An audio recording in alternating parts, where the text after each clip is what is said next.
सभी को राम राम सुप्रभात। कैसे हो आप सभी लोग? उम्मीद करती हूँ सभी लोग स्वस्थ होंगे, मस्त होंगे, अपने काम में व्यस्त होंगे।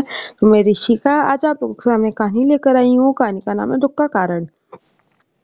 एक शहर में एक आलीशान और शानदार घर था।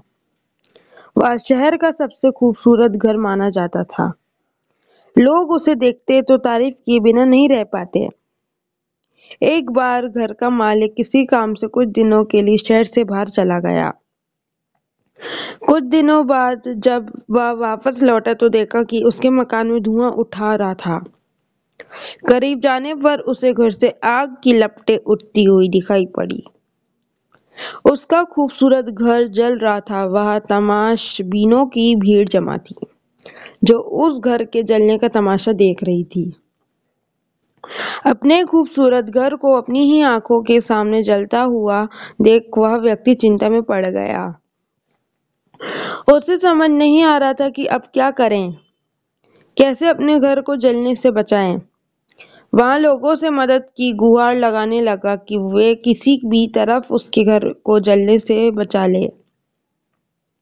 उसी समय उसका बड़ा बेटा वहां आया और बोला, पिताजी घबराइए मत, सब ठीक हो जाएगा। इस बात पर कुछ नाराज होता हुआ पिता बोला, कैसे ना घबराऊं, मेरा इतना खूबसूरत घर जल रहा है। बेटे ने उत्तर दिया, पिताजी माफ कीजिएगा, एक बात मैं आपको तब तक बता नहीं पाया था। कुछ दिनों पहले मुझे इस घर के लिए बहुत बढ़िया खरीदार मिला था। उसने मेरे सामने मकान की कीमत की 3 गुनी रकम का प्रस्ताव रखा। इतना अच्छा था कि मैं इनकार नहीं कर पाया और मैंने आपको बिना बताए सौदा तय कर लिया। ये सुनकर पिता की जान में जान आई। उसने राहत की सांस ली और आराम से यूं खड़ा हो गया जैसे सब कुछ ठीक हो गया हो। अब वह भी अन्य लोगों की तरह तमाशबीन बनकर उस घर को जलते हुए देखने लगा। तभी उसका तभी उसका दूसरा बेटा आया और बोला, पिताजी हमारा घर जल रहा है और आप है कि बड़े आराम से यहाँ खड़े होकर इससे जलता हुआ देख रहे हैं। आप कुछ करते क्यों नहीं हैं? बेटा, चिंता की बात नहीं है। तुम्हारे बड़े भाई ने ये घर बहुत अच्छे दाम पर बेच दिया है। अब ये हमारा नहीं रहा, इसलिए अब कोई फर्क नहीं पड़ता, पिता बोला। पिताजी, भैया ने सौदा तो कर दिया था, लेकिन अब तक सौदा पक्का नहीं हुआ है। अभी हमें पैसे भी नहीं मिले हैं। अब बताइए, इस जलते हुए घर के लिए कौन पैसे देगा? यह सुनकर पिता फिर से चिंतित हो गया और सोचने लगा कि कैसे आग की लपटों पर काबू पाया जाए। वह फिर से पास खड़े लोगों से मदद की गुहार लगाने लगा। तभी उसका तीसरा बेटा आया और बोला, पिताजी घबराने की सच में कोई बात नहीं है। मैं अभी उस आदमी से मिलकर आ रहा हूँ जिससे बड़े भाई ने मकान का सौदा किया था। उसने कहा है कि मैं अपना जुबान का पक्का हूँ।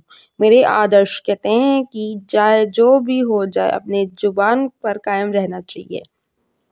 इसलिए अब जो हो जाए, जबान दी है तो घर जरूर लूंगा और उसके पैसे भी दूंगा। पिता फिर से चिंता मुक्त हो गया और घर को जलते हुए देखने लगा।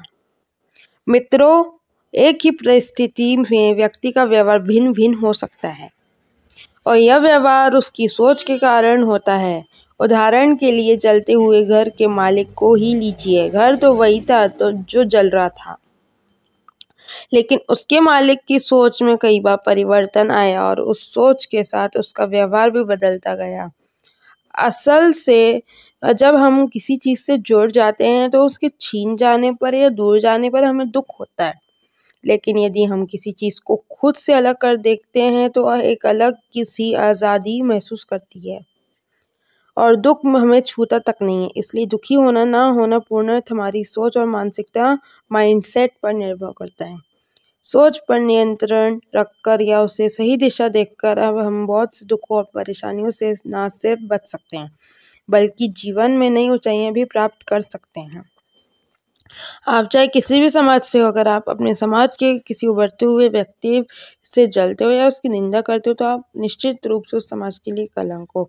जय जय श्री राम। जय हिंद। सदैव प्रसन्न रहिए। जो प्राप्त है वही पर्याप्त है। धन्यवाद। जय हो, सदा विजय हो।